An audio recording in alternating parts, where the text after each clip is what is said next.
오늘은 다시 보게 된지라라고 하는 제목으로 함께 은혜를 나누고자 합니다. 우리는 지난 시간 사도행전 말씀을 통해 특별히 사울의 인생 가운데 일어난 회심 사건, 그의 인생의 결정적 사건에 대해 함께 나누었습니다. 사울은 예수 믿는 자들을 위협과 살기가 등등하여 모조리 잡아내고자 다메섹으로 향하였는데, 놀랍게도 그 길은 예수님께서 오히려 사울에게 더 한 걸음 다가오는 마중하는 길, 은혜의 길이 되었죠. 바닷가에 가면은 한쪽에서 이렇게 모래를 팝니다. 다른 한쪽에서 또 함께 모래를 파면 어느 순간에 같이 모래를 파서 그 중간에 물이 흐르고 빛이 스며들기 시작합니다. 사울의 인생이 그러했습니다. 예수 믿는 자를 핍박하려고 끊임없이 굴을 팠는데, 주님께서는 그러한 사울을 구하시기 위하여 맞은편에서 그를 향하여 굴을 파셨습니다. 굴과 굴이 이제는 막힌 것이 뚫어지는 순간에 생명이 흐르게 되었고, 그리고 생명의 빛이 흐르게 된 것입니다. 사랑하는 여러분, 우리의 인생길 알지 못합니다. 그러나 우리 인생 맞은편에서 우리 예수님께서 놀라운 은혜를 준비해 주시는 줄로 믿습니다. 인생은 살만합니다.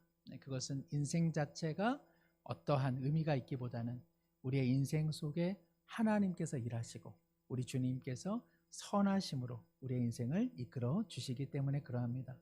미래는 알 수 없습니다. 그러나 미래가 희망이 있고 소망이 있고 가슴 설렐 수 있는 까닭은 예수님의 일하심이 오늘 고백처럼 여전히 일하시고 우리를 향하여 마중 나오시기 때문인 줄로 믿습니다. 바울의 삶, 또 사울의 삶의 가장 결정적 사건은 분명 다메섹, 바로 이런 회심 사건이라고 해도 과언은 아닙니다.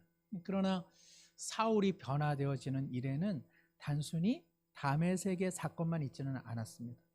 스데반 죽음의 그 현장 가운데 사울이 있었던 것, 그리고 훗날 사울은 바나바를 만나게 되는데, 바나바를 만난 것도 그에게는 인생의 커다란 전환점이 되기 시작했습니다.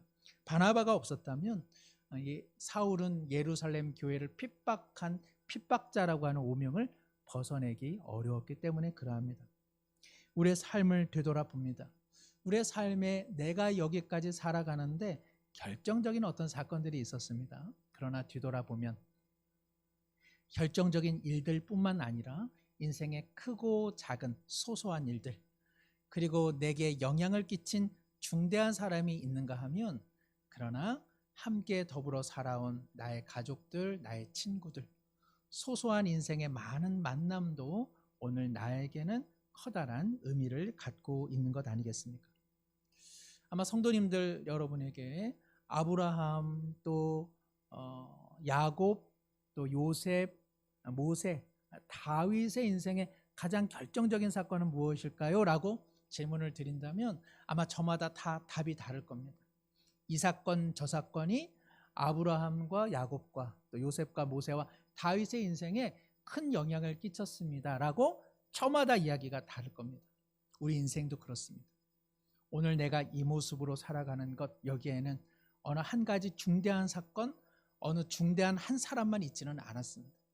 크고 작은 많은 일들이 있었고, 그리고 나를 주변에 둘러싼 많은 사람들이 있었습니다. 그 사람들이 내게 영향을 끼쳤고, 그리고 그 일에 대해 내가 어떤 식으로 반응했느냐에 따라 오늘 내 모습이 여기까지 이르게 된 것입니다. 10층 건물을 보십시오. 10층만 있지 않습니다. 반드시 10층 아래 9층이 있습니다. 그리고 그 9층 아래는 반드시 8층이 있습니다. 인생이라고 하는 것은 어느 한 가지가 아닙니다. 인생은 모아지는 것입니다. 인생의 많은 일들과 많은 사건과 많은 만남이 모아져서 오늘 내가 존재하고 있는 것입니다. 사랑하는 성도 여러분, 오늘 우리는 평범한 삶, 평범한 일상을 어떻게 보내왔습니까? 오늘 내가 어떻게 살아가느냐? 오늘 내가 크고 작은 만남과 사건 속에 어떻게 반응하느냐에 따라 우리의 내일은 반드시 달라져 있을 것입니다. 소변 대변이라는 말을 좀 들었습니다. 아유, 거룩한 주일 아침에 웬 소변, 웬 대변인가 이런 생각을 하실 것 같아요. 소변 대변에 대해서 어떤 분이 이런 말씀을 하시더라고요. 작은 변화들이 모여서 대변을 이룬다. 큰 변화를 이룬다. 그래서 자기 자신은 소변 대변이라는 말을 자주 사용한다고 했는데, 제가 그 말씀을 듣고 보니까 참 마음에 와닿았습니다. 작은 변화들, 소변들이 큰 변화, 대변을 이룬다는 말, 결코 잘못된 이야기는 아닙니다. 누구의 삶에 큰 변화가 일어났습니까?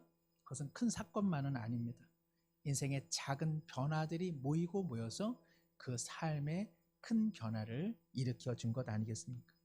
그러면 우리의 삶에서 자신을 낮추고 다른 사람을 격려하는 삶의 방식으로 살아온 사람은 반드시 오늘 그 삶의 마음이 넓어 있습니다. 그러한 인생을 살아가는 사람은 내일도 역시 그의 인생에는 넓은 품이 있지 않겠습니까?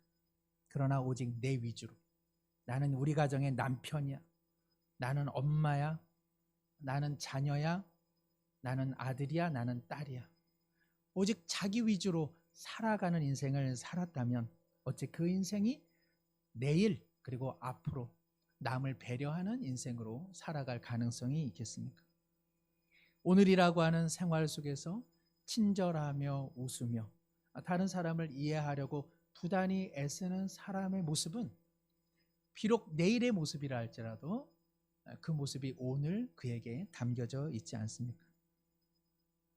오직 나만을 생각하고 오직 남 탓을 하고 오직 자기를 자랑하고 자기가 으뜸이 되려고 노력해 온 사람의 모습은 오늘 그 모습이 아프고 오늘 그 모습이 비참하며 그리고 내일의 그 모습도 외롭지 않다고 누가 단언할 수 있겠습니까?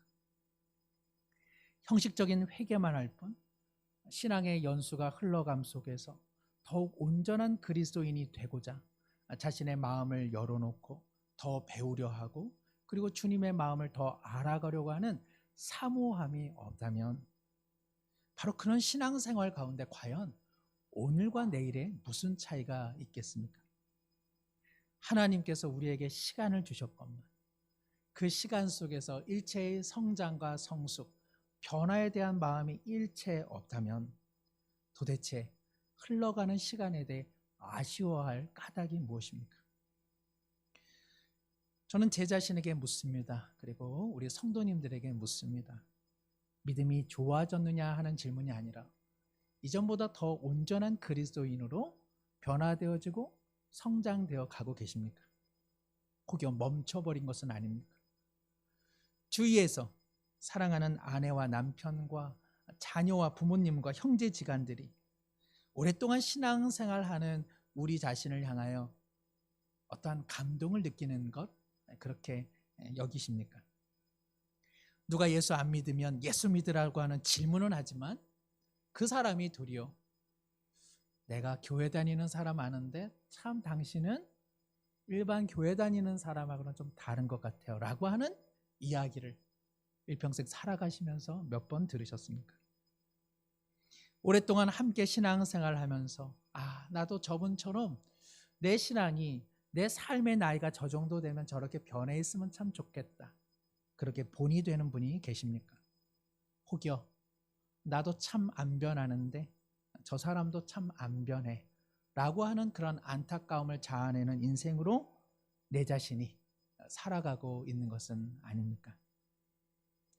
사랑하는 성도 여러분, 한두 사람이 나에 대해서 잘못 알아 말하는 평판에 대해서는 무시하셔도 좋습니다. 그러나 많은 사람이 내게 공통적으로 하는 어떠한 평판이 있다면 귀담아 들을 필요가 있습니다. 왜냐하면 인생이라고 하는 것은 모아져 온 것이기 때문에 그럽니다. 자신이 살아온 인생의 성적표, 많은 사람들이 공통적으로 말하는 그 성적표는 하나님께서 오늘 나를 향해 매기고 있는 성적표와 결코 다르지 않을 것입니다. 가족이, 가장 가까이 있는 가족이 나에 대해 뭐라 말하는지 마음의 문을 열고 한번 들어보십시오. 많은 사람들이 내게 대해 뭐라고 말하고 있는지를 한번 들어보십시오. 많은 사람들이 나에 대해서 말하고 있는 것을 듣지 못하면서 어떻게 안 보이고 그리고 소리가 없으신 하나님의 뜻을 발견할 수 있다고 자신할 수 있습니까? 내가 섬기는 공동체에서, 내가 섬기는 부서에서, 그리고 함께 살아가는 가정과 이웃과 벗들 속에서 과연 나에 대해 어떠한 마음들을 갖고 있는지 한번 귀를 들여 한번 들어보십시오. 그 공통된 소리를 듣지 못한다면 하나님께서 내게 줄기차게 말씀하고 있는 바도 결코 듣기란 어려울 것입니다. 즐겨보시는 드라마가 있으신지요? 드라마 1화의 주인공과 드라마가 마무리되는 최종회의 주인공은 같은 사람인가요? 다른 사람인가요? 특별한 일이 없는 한 그 사람이 같은 사람입니다. 그러나 1화의 주인공과 최종회의 드라마 주인공은 달라져 있습니다. 그의 말이 달라져 있습니다.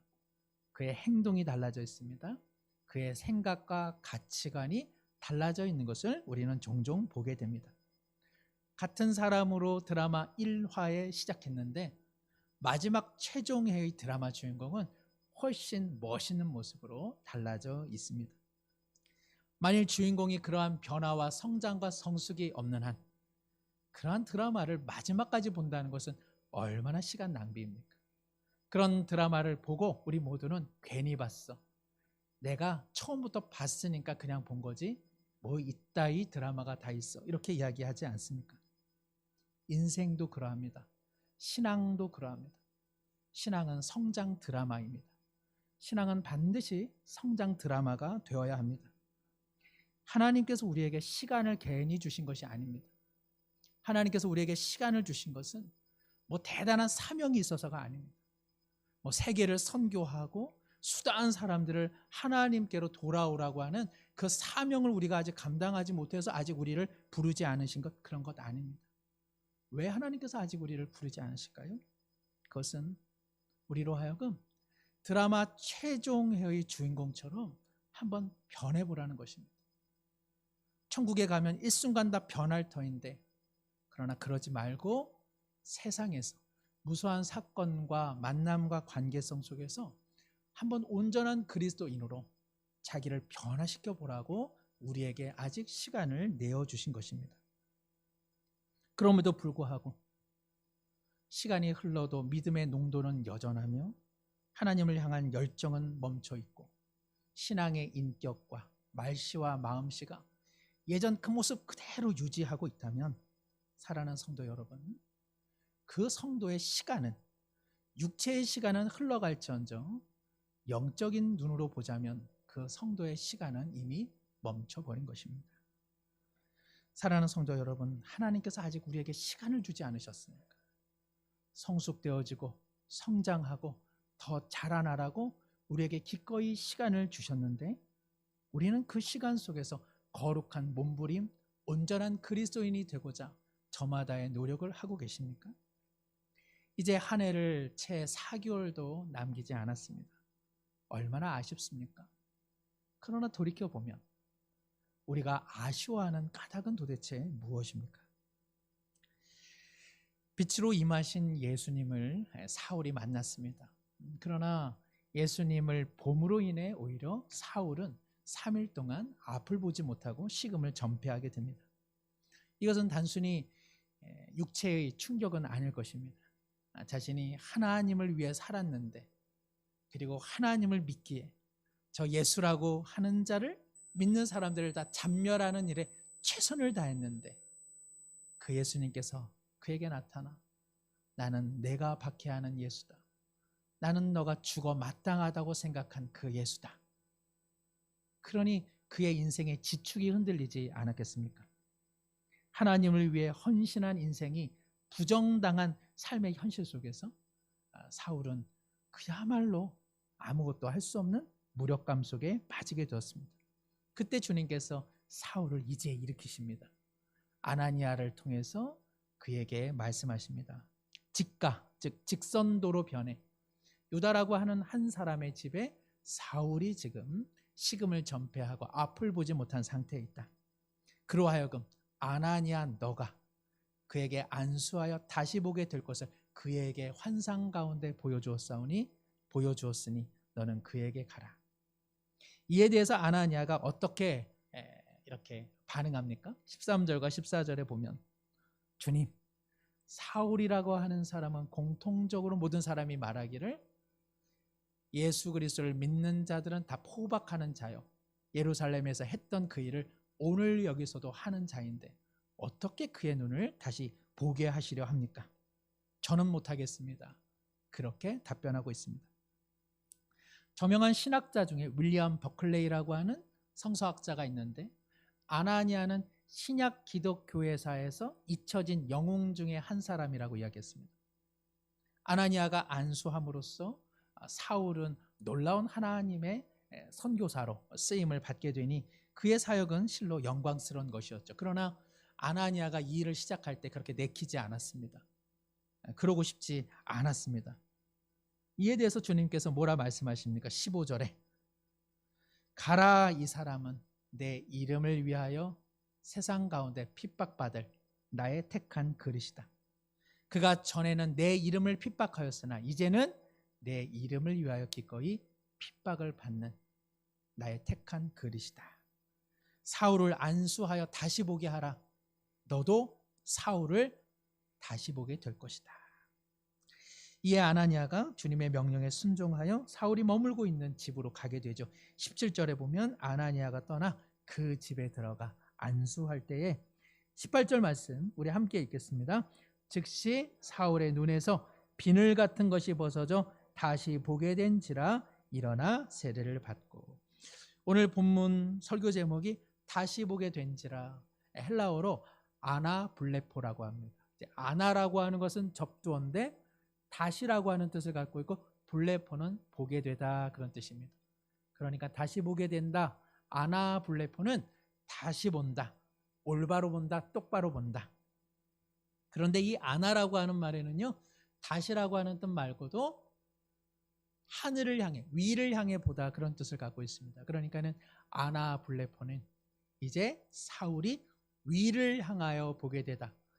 예수 그리스도의 발 아래 엎드려 그의 인생이 하나님과 주님을 우러러보는 인생, 다시 똑바로 올바로 주님의 주인 되심을 보게 되는 인생의 전환을 의미하고 있는 것이죠.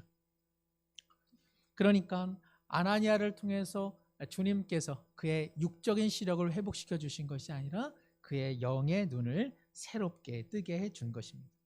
그런데 사도행전 18절에 함께 읽은 것처럼 이렇게 다시 보게 될 때 사울의 눈에서 뭐가 벗겨졌다고 되어 있습니까? 비늘 같은 게 벗겨졌다.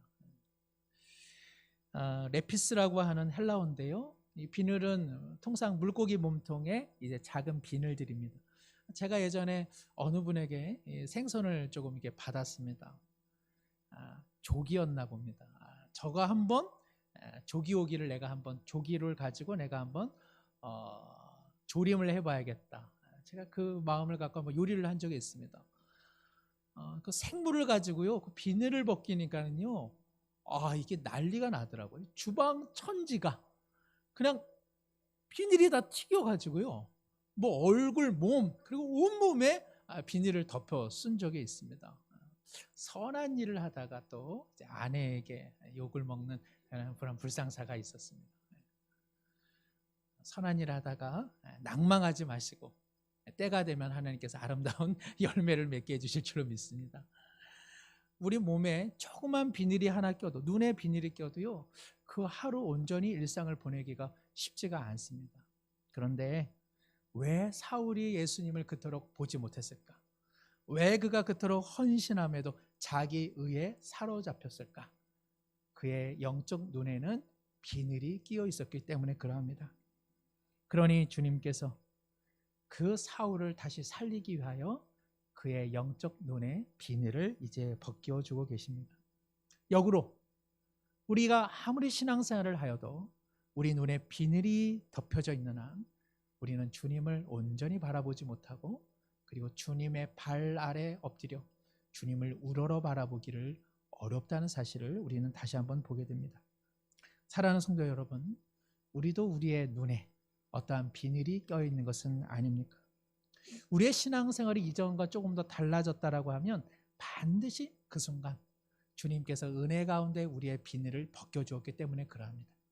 이전과 같으면 원망하고 자책하고 남 탓하고 그렇게 실망하고 넘어지는 인생인데 어느 순간부터는 나 그래도 일어날 거야. 나 그래도 주님 뜻대로 살 거야. 나 정말 어려운데 나 이상하게 감사한 마음이 있어. 내 안에 주님을 향한 찬양이 있어. 참 어려운 인생인데 주님께서 무언가 하시려고 하는 뜻이 있는 거야. 라고 하는 고백이 내 심령 안에서 울려 퍼진다면 주님께서 그 비닐을 벗겨주신 것입니다. 어떠한 사람에 대해 또한 어떠한 일에 대해 나를 드러내지 않고 겸손히 섬기는데도 그것이 감사가 되고 나 같은 자가 쓰임받는 것만으로도 기쁨이 되는 것, 그런 시간들은 우리의 눈에 비늘이 벗겨지는 것입니다.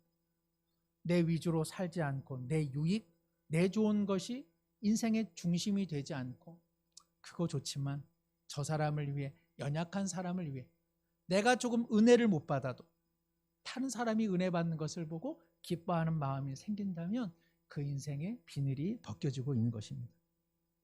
사랑하는 성도 여러분, 비늘이 벗겨지지 않는 한 하나님을 우러러 바라볼 수 없습니다. 비늘이 벗겨지지 않는 한 신앙의 도약과 그리고 신앙의 변화가 일어날 수는 없는 것입니다. 사랑하는 성도 여러분, 우리의 영에 덮여진 비늘이 벗겨지기를 언제나 사모하시기를 바랍니다. 이거는 내가 모를 수도 있고 남이 모를 수도 있지만 주님은 아시니 기도하시는 가운데 하나님 아버지 한평생 뒤덮여져 있는 비닐이건을 아직도 이것을 알아차리지 못하는 나의 연약함을 불쌍히 여겨주시고 비늘이 발견되게 하시고 그 비늘이 벗겨지게 하여 주옵소서. 우리의 기도 제목 되기를 소망합니다. 드라마 1화의 주인공이 최종의 드라마 주인공과 같은 인물임에도 불구하고 그의 인격이 달라지고 그의 생각과 말씨와 마음씨가 달라진 것, 그것은 반드시 그 드라마의 시간 속에 그의 성장과 성숙이 있었기 때문에 그러합니다.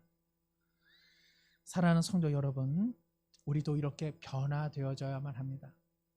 뭐 세상처럼 발빠르게 희한하게 변화되자는 이야기가 아니라 신앙의 연수가 달라질수록 우리의 성숙과 성장이 반드시 수반되어야 한다는 것입니다. 비늘이 벗겨진 것은 사울만이 아닙니다. 오늘 또 누가 비늘이 벗겨집니까? 아나니아도 벗겨집니다. 아나니아에게 사울은 누굽니까?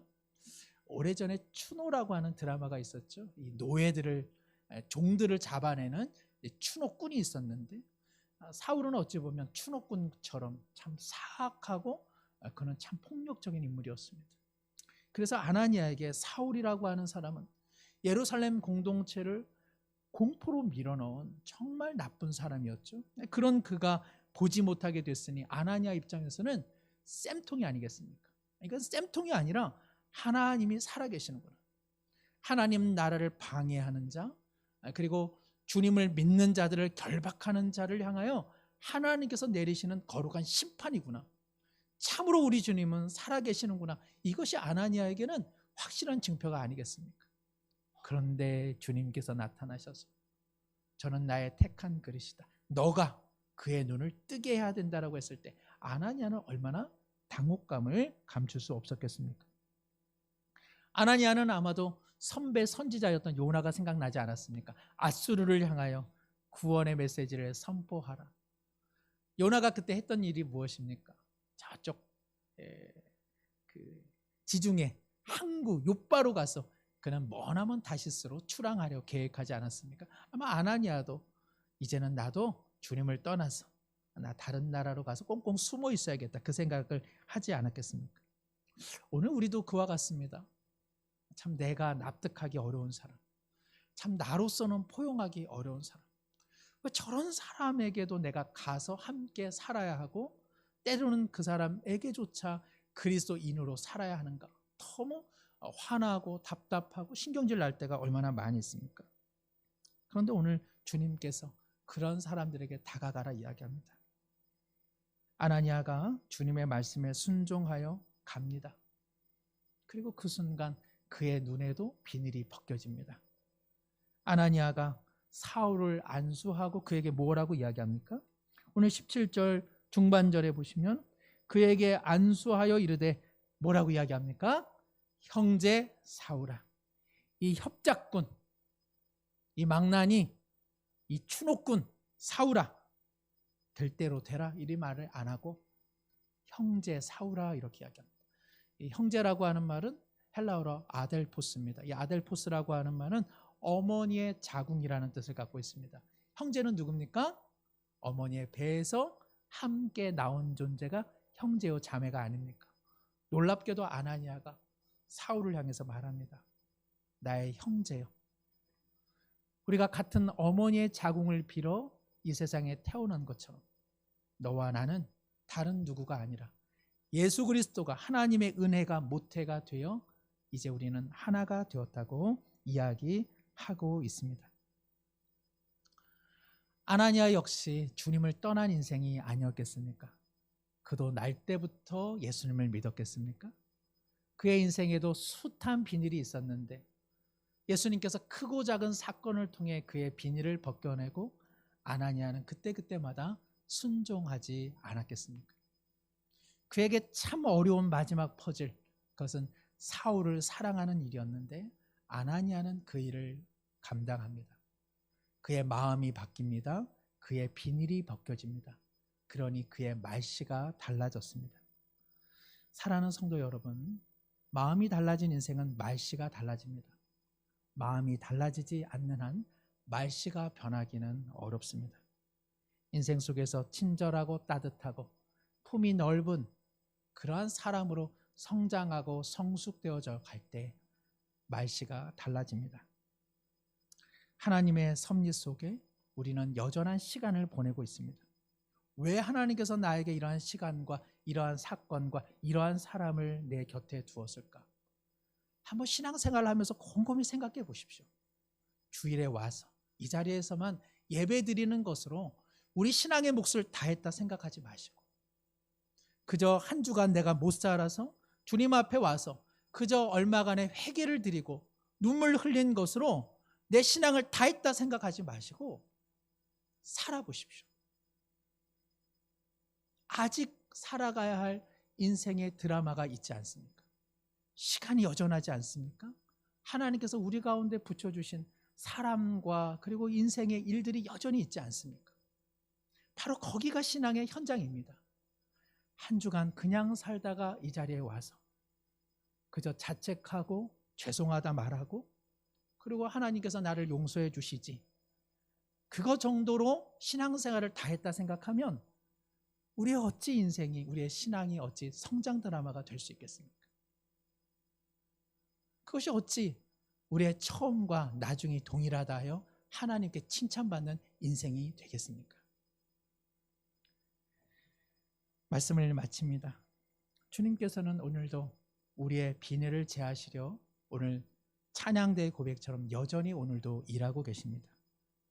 내 눈과 마음의 비늘을 여전히 제하고 계시는 주님 앞에 아나니아가 순종한 것처럼 그리고 사울의 변화가 일어난 것처럼 우리도 신앙과 인격이 성장되고 성숙되어서 진실로 오늘과 내일이 동일한 사람이 아니라 오늘과 내일이 달라져 하나님을 기쁘게 해드리는 영광스러운 인생으로 우리 인생의 마지막 주인공이 되기를 다시 한번 소망합니다. 기도하겠습니다. 하나님 아버지, 사울의 비늘을 벗기시고 아나니아의 비늘을 벗기셨습니다. 아버지요, 우리의 비늘을 벗겨주시옵소서. 주어진 시간, 남겨진 삶의 시간 속에 후회하고 자책하고 눈물 흘리는 것으로 신앙의 몫을 다하지 않게 도와주시고 어제나 오늘이나 내일이나 멈춰버린 신앙, 아무런 변화도 없는 신앙으로 그쳐지지 않게 하시고 주어진 일상 속에 작은 변화를 추구하고 시도하여 하나님 앞에 영광이 되고 살아가는 사람들 속에 축복의 통로로 사용되게 하여 주옵소서. 예수님의 이름으로 기도드리옵나이다. 아멘.